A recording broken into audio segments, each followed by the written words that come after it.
Vriende, goeiemôre.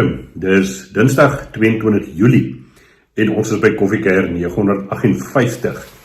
Nou, ons gesels vanmôre weer so 'n bietjie verder oor daardie gedeelte in Lukas 10 van vers 38 tot 42, wat Lukas vir ons vertel dat Jesus in 'n dorpie aangekom het waar Martha hom as gas genooi het om by haar in huis te wees. Natuurlik Jesus en sy geselskap, die mense wat saam met hom daar was.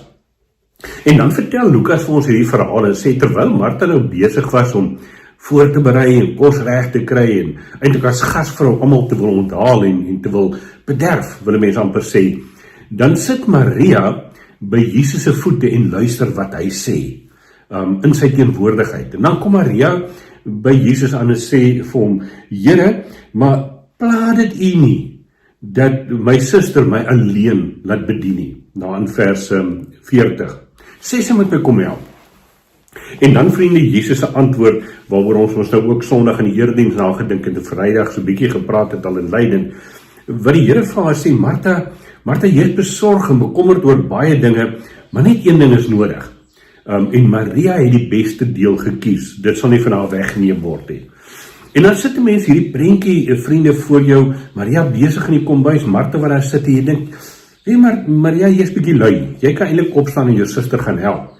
En wanneer Martha dan nou by Jesus kom klaar daaroor, dan sê Jesus vir haar: met jou sussie die beste deel gekies.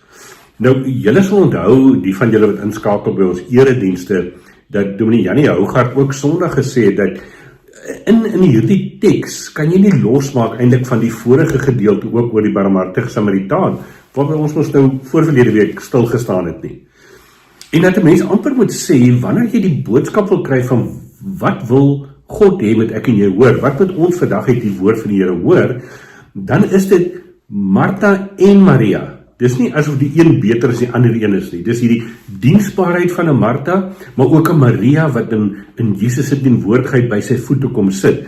En ons koppel dit ook aan die verhaal van die barmhartige Samaritaan, waar die Here Jesus sê dat liefde op 'n praktiese manier uitgevoer moet word, dat dit sigbaar moet word, liefde vir God en liefde vir jou medemens, daai gesprek wat Jesus met die wetgeleerde het.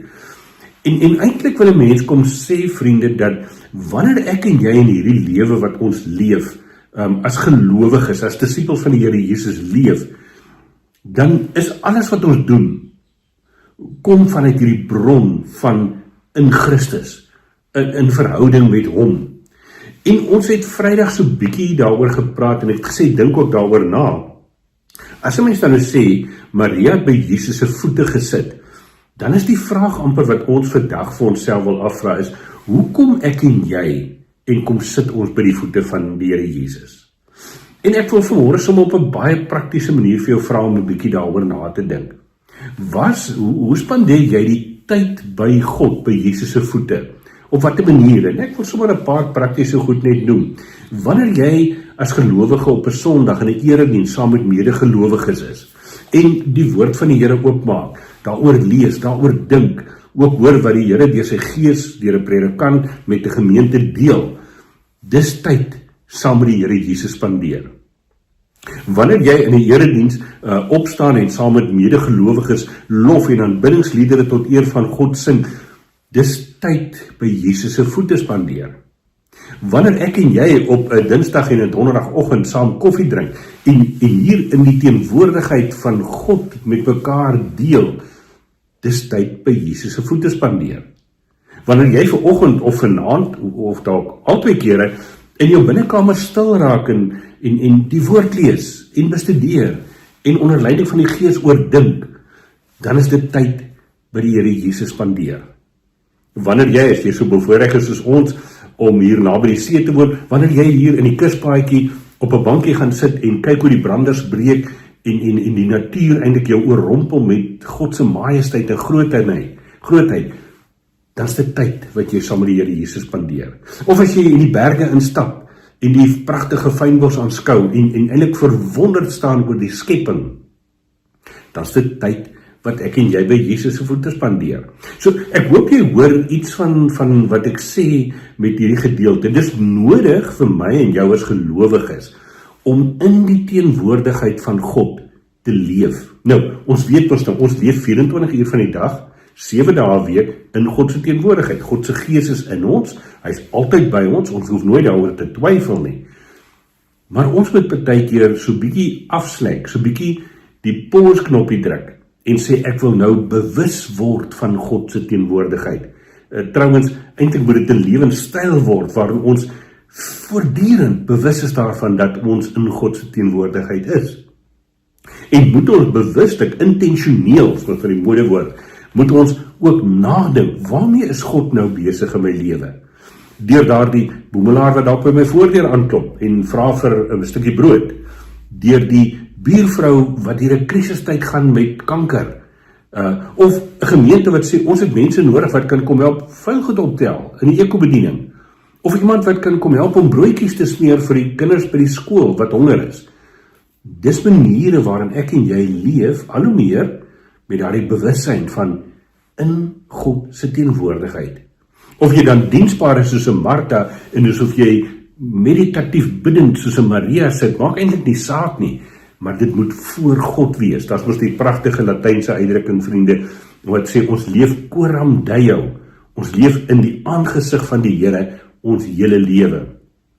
En daarom is dit eintlik vir my so wonderlik dat mense met hierdie gedenke, met hierdie mindset kan leef om te sê, van dat ek vanmôre my oë oopmaak, totdat ek vanaand gaan slaap en intussen tot môreoggend toe weer, is ek by die voete van die Here Jesus.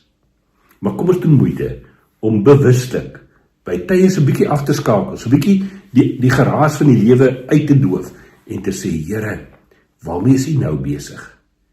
Kan ek in die teenwoordigheid kom sit? Kan ek hoor wat U sê? Kan ek U grootheid en die almag sommer net geniet en U waardeer vir wie U is? Dis om by die Here Jesus se voete te sit. En vriende, dit kan ons net doen omdat ons vanuit ons nuwe lewe in Christus elke dag as gelowiges leef. Terug by die verhaal in Lukas 10, is dit of Martha of Maria, is die een reg en die ander een verkeerd? Nee, 'n lewe vanuit verbondenheid met Jesus Christus, dis waaroor dit gaan. En as Jesus dan sê, die beste deel sal nie weggeneem word nie, dan is dit daardie trooswoord vir my en vir jou om te sê, ons wat ons lewens in Christus se hande plaas, ons wat ons volle vertroue op God plaas, niks sal ons daarvan wegvat nie. Ook as die moeilike tye van die lewe kom, die storms van die lewe kom, dan kan ons troos vind hierin, in Christus. By God is ons veilig en ons hoef nie daaroor bekommerd te wees nie. Kom ons sit so dan bid ons vanmôre saam. Here, U woord is vir ons so kosbaar, want Vader, deur U woord en onder leiding van die Gees, praat U in ons lewens in. Help U ons om al meer te verstaan van wat dit beteken om as U kind te leef, met die verantwoordelikhede wat ons het om ook U koninkryk uit te bou en sigbaar te laat deel in hierdie wêreld, maar Vader, ook die wonderlike voorreg en die vreugde daarvan om 'n stuk troos te vind in die feit dat U by ons is, dat U heeltyd as ware ons by U voete hou. En daarom is my gebed dat U ook in my lewe en so glo ek elkeen van ons wat op hierdie manier saam kuier se lewens, Here, dat U gereeld tydjies in ons lewe sal vir ons help om net op U te fokus. Of dit is wanneer ons in ons binnekamer stil raak, of dit is wanneer ons in 'n erediens as gelowiges saam is of in 'n klein groep rondom die woord verkeer, of daar waar ons dalk in die verkeer sit of werk of in die natuur ontspan, maar dat ons gereeld, amper al hoe meer, amper permanent sal leef met hierdie bewussyn dat ons by U voete sit, Here Jesus. Ons eer U daarvoor. Dankie dat ons dit as gelowiges ook in U naam mag bid. Amen. Vriende, ek hoop jy het 'n heerlike Dinsdag verder. Geniet hierdie week. Dink doelbewus, intentioneel aan die klomp klein plekkies, tye waarin die Here vir jou so bietjie kan laat stil word en net sê, ek is hier. Wees by my. Geniet my teenwoordigheid.